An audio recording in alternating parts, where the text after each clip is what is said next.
કોઈ કાર્યક્રમ થઈ રહ્યો છે ત્યારે એણે સંકલ્પ કરેલો કે દર 12 તારીખે આ કાર્યક્રમ કરીશું. એટલે એક કાર્યક્રમનું સમાપન કહેવાય એવો આ કાર્યક્રમ. એમાં ઉપસ્થિત આપણા કેન્દ્રીય મંત્રી, જેના ઉપર દેશનો સમગ્ર દરિયાકાંઠો ગૌરવ લે, ગુગળતા સાથે ગૌરવ લઈ શકે. આઝાદી પછી પહેલા એવા મંત્રી મળ્યા જે આખા દરિયાકાંઠે પ્રવાસ કરીને એના દુઃખ દર્દો જાણીને દૂર કરવાનો પ્રયત્ન કરે એવા પરસોત્તમભાઈ રૂપાલા.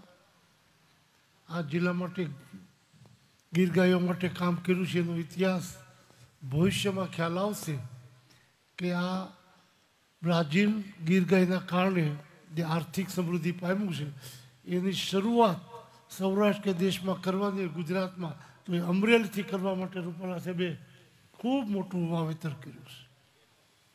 એવા પરસોત્તમભાઈ રૂપાલા. નીતિનભાઈ ખૂબ લાંબો સમય સુધી સરકારમાં રહીને તમામ વિભાગો લગભગ એમણે જોયા છે ને કામ કર્યું છે. મહેસાણા હું ગયો સાહેબ ત્યારે મેં મોટાભાઈ કહીને કીધું, કારણ કે આપણે બે ગાયકવાડમાં મહેસાણા મોટું એટલે અમારા મહેસાણાવાળા મોટાભાઈ ગણાય. એમ નીતિનભાઈએ છેક મહેસાણાથી માત્ર આ કાર્યક્રમ માટે અહીંયા આવ્યા. મારી દીકરી પૂનમને અહીંયા બેઠા છે. એના લગ્નમાં પણ સાહેબ પૂર્ણ સમય એક વડીલને સાજે એ રીતે આપીને એક પારિવાર ભાવ બતાવ્યો હતો. ભાઈ જયેશભાઈ રાદડિયા, ત્યાં દિલ્હીમાં આ ચર્ચાઓ ગણતરી હાલતી ત્યારે થતી હતી ચર્ચા કે પાર્લામેન્ટમાં ઊભો તો તમારી એટલી ચર્ચા ન થતી, એટલી ચર્ચાનો યશ તમને પ્રાપ્ત થયો. એવા જયેશભાઈ,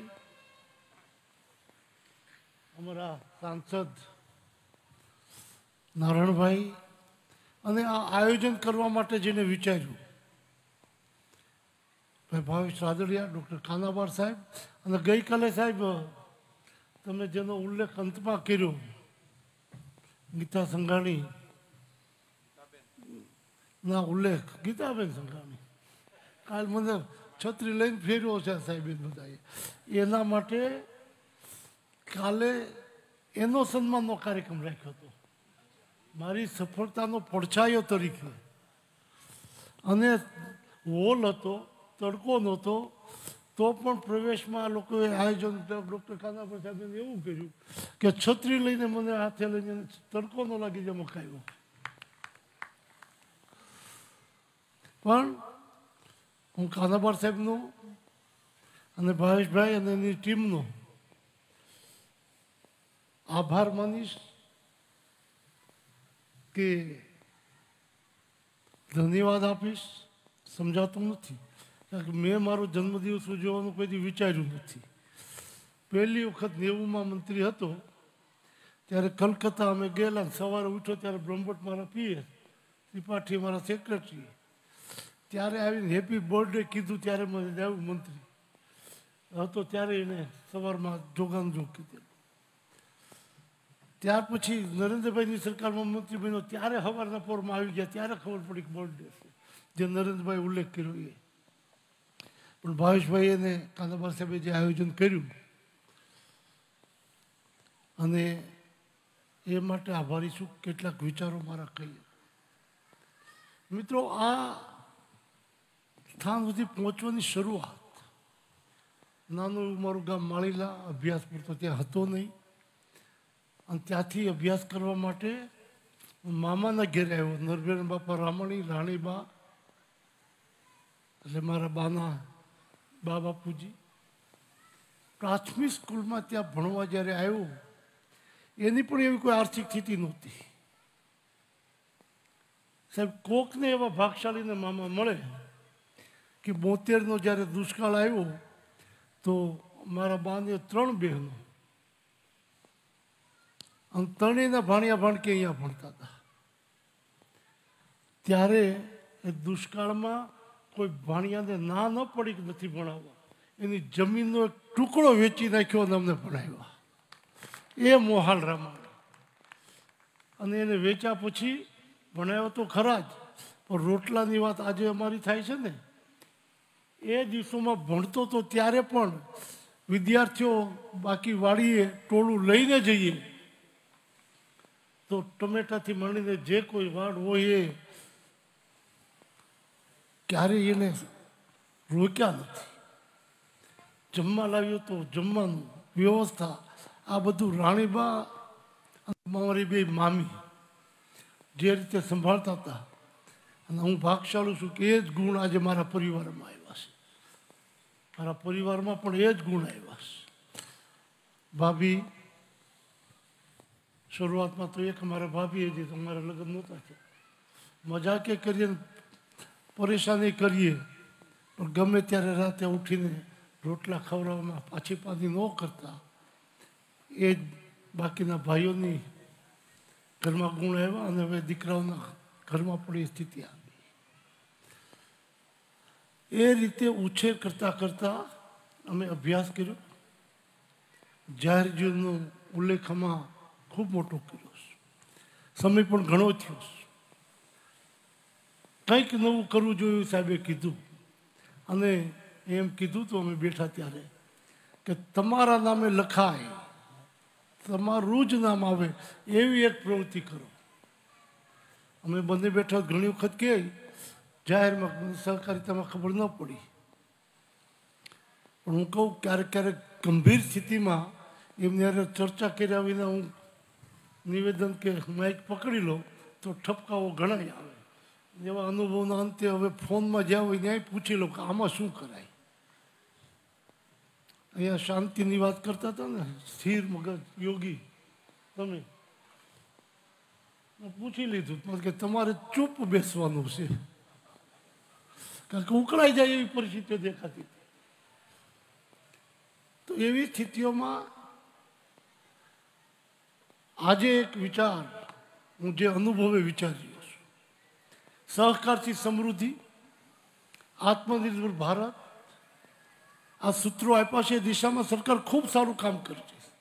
મોદી સાહેબે નવું મંત્રાલય બનાવ્યું, અમિતભાઈને જવાબદારી સોંપી, એની કામગીરી શરૂ થઈ, પણ તો એને ગતિ લાવવી જોઈએ તો શું કરવું? પેક્સ એટલે પ્રાઇમરી એગ્રીકલ્ચર કોઓપરેટિવ સોસાયટી, એટલે ગામડાની સોસાયટી. આત્મનિર્ભર ભારત એટલે એમને એક ગામમાં આત્મનિર્ભર ભારતની દિશામાં જવું હોય તો જમીન જોઈ, લાઇટ જોઈ, ગ્રામ પંચાયતના દાખલાઓ જોઈએ, આ બધું જોઈ. આ રાજ્ય સરકાર કે કેન્દ્ર સરકારમાં સંકલન નથી, બધાના ડિપાર્ટમેન્ટ અલગ છે. અને આનું સંકલન કરીને જો આગળ વધીએ તો આમાં ગતિ આવે. આવા વિચારો સાથે કે કોઈ કારણોસર મેં એક સોસાયટી બનાવેલી, council four agriculture rural development, Gujarati કૃષિ અને ગ્રામ વિકાસ પરિષદ. કૃષિ આવ્યું એટલે એગ્રીકલ્ચરને કોઓપરેટિવ સોસાયટીઓ આવી ગઈ એગ્રીકલ્ચરની. ગ્રામ વિકાસ કરવું એટલે પંચાયત જોઈએ. ગ્રામ વિકાસ, અને એટલા માટે મેં નિર્ણય કર્યો છે. હવે તો મારી પાસે ભારતીય જનતા પાર્ટીની અન્ય જવાબદારીઓ નથી, એટલે મને સમય બચે સહકારિતા સિવાયનો. આ બધો જ સમય કૃષિ અને ગ્રામ વિકાસ પરિષદના માધ્યમથી પંચાયત અને પેક્સ અને કોઓપરેટિવને સાથે લઈને આના માધ્યમથી સરકારની, મને મોદી સાહેબની, અમિતભાઈની, રૂપાલા સાહેબની કે મનસુખભાઈની કે અન્ય સરકારની યોજનાઓ ગ્રામ્ય કક્ષાએ જે લાગુ પડતી હોય, જ્યાં અમલીકરણ કરવાનું હોય, તો આ બંને સાથે મળીને અને સફળતા કેવી રીતે કરી શકાય એને ગામડા સુધી આ યોજનાને પહોંચાડીને એના લાભાર્થી સુધી કેવી રીતે જાગૃતિનો લાભ અપાવી શકાય એ દિશામાં એ સમય વાપરીને એક સંગઠન દ્વારા લોક કલ્યાણ માટે સરકારે વાવેલા બીજ અથવા તો યોજના, બીજ એટલે રૂપિયાઓ જે ડાયરેક્ટ ડેબિટમાં મળે છે તો મળે છે, પણ કેટલી યોજનાઓ છે જે યોજનાના કારણે પેપર કરીને સરકાર પાસેથી ધરતી ઉપર ઉતારવાની હોય, અને ત્યારે પંચાયતની જરૂર પડે, ત્યારે જમીનની જરૂર પડે, જ્યારે નો ઓબ્જેક્શનની જરૂર પડે. એવી નાની નાની વાતોમાં આત્મનિર્ભર થવામાં જ્યાં અડચણો ઊભી થતી હોય એ આના માધ્યમથી ઉકેલીને સહકારથી સમૃદ્ધિને કૃષિ સાથે જોડીને પંચાયત સાથે જોડીને કેવી રીતે ઉકેલી શકાય, કેવી રીતે મદદરૂપ થઈ શકાય, જેથી કરીને ભારત સરકાર કે રાજ્ય સરકાર જે મહેનત કરીને યોજનાઓ બજેટમાં ફાળવે છે અને વર્ષના અંતે આ બજેટ વપરાણું નથી એવા જે સમાચારો પ્રગટ થાય છે, એ સમાચારો પ્રગટ ન થાય એનો સમયસર સદુપયોગ થાય,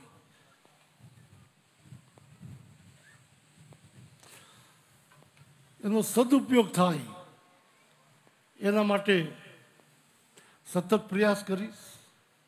કાનાબાઈનું સાહેબનું મને અગાઉ સજેશન હતું કે તમે કેટલીક સંસ્થાઓને દત્તક લઈને મદદ કરજો. નામની ચર્ચાઓ પણ કરી કે આ જિલ્લામાં કેટલી એવી સંસ્થાઓ છે જેને મદદરૂપ થવું જોઈએ. ઇફકોના ચેરમેન થયા છે એટલે મને યાદ પણ છે, પણ હું 5 સંસ્થાથી અટકવા માગતો નથી.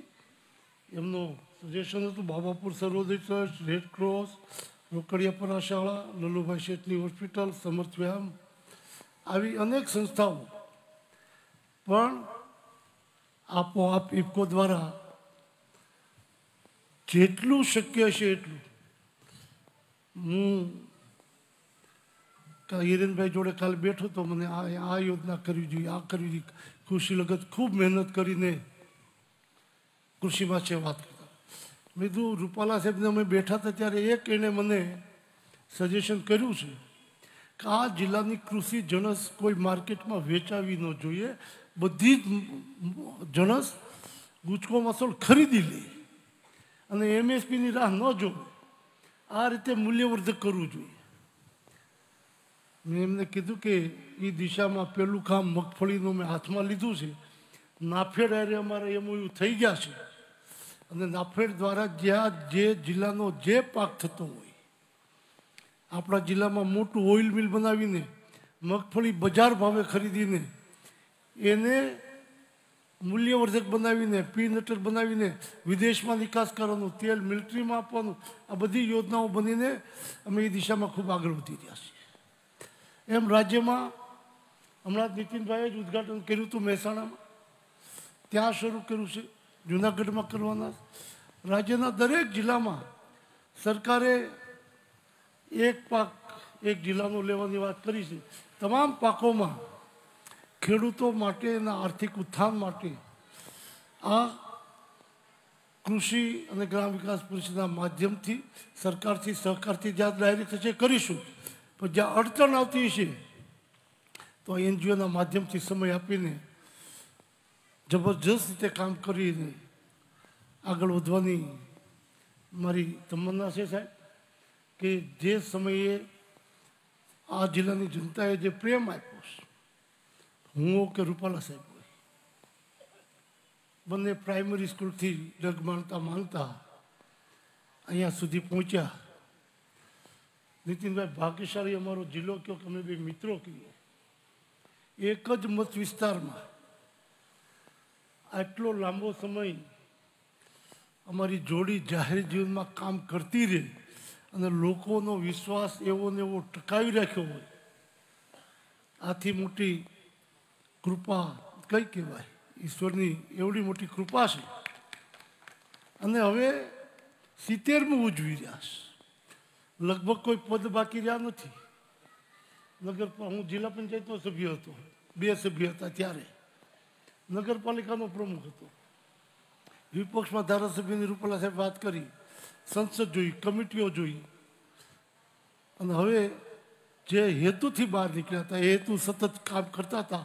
પણ વધારાનો સમય ગ્રામ્ય જીવનને ખાસ કરીને આ જિલ્લામાંથી પોતાનું ગામ છોડીને સુરત, વડોદરા, અમદાવાદ જવું પડે છે, પુનઃ પાછું પોતાના ગામમાં આવવા માટે પરિસ્થિતિ પેદા થાય, એવું વાતાવરણ ઊભું થાય, એના માટેની યોજનાઓ ત્યાં શરૂ થાય, એ દિશામાં કામ કરવા માટે ઈશ્વર શક્તિ આપે એટલી પ્રાર્થના સાથે પુનઃ આપ સૌ બધા આવ્યા છો, સૌનો હું ખૂબ ખૂબ આભાર માનું છું. વંદે માતરમ. ખરેખર જે